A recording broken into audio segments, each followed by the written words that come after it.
般人进来我的门面，以为说我这都是野草，因为大家说我的招牌应该换一下我的野草花园。听说这里有上百种香草，许多人来此寻香，却香草、野草傻傻分不清楚。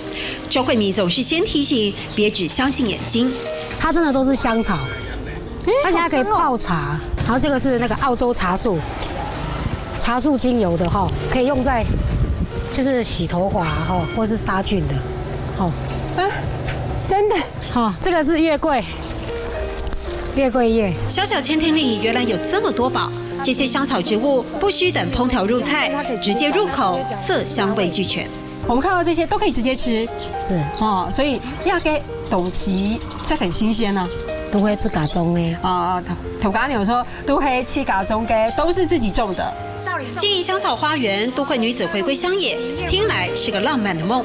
原本经营花卉经销的周慧敏，为了这片绿色花园煞费苦心。我在这边本来是承租，三年来，第三年啦，第3年是才买下这一块土地。2年前因为台风，花园毁了大半。周慧敏以客家女子的韧性重新出发，上百种香草反复试种，不改初衷。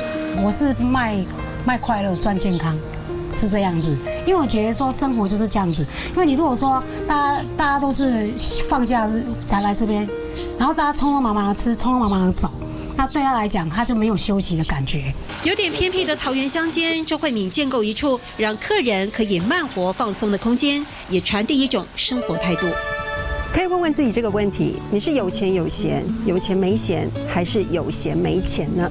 老板娘说，其实他自己经营的这个香草花园，动机很简单，就是希望大家慢一点。也许来到这里，你光靠个鼻子就可以做一趟旅行了。也可以董奇，都可以去家中嘅；也可以董奇，都可以去家中嘅。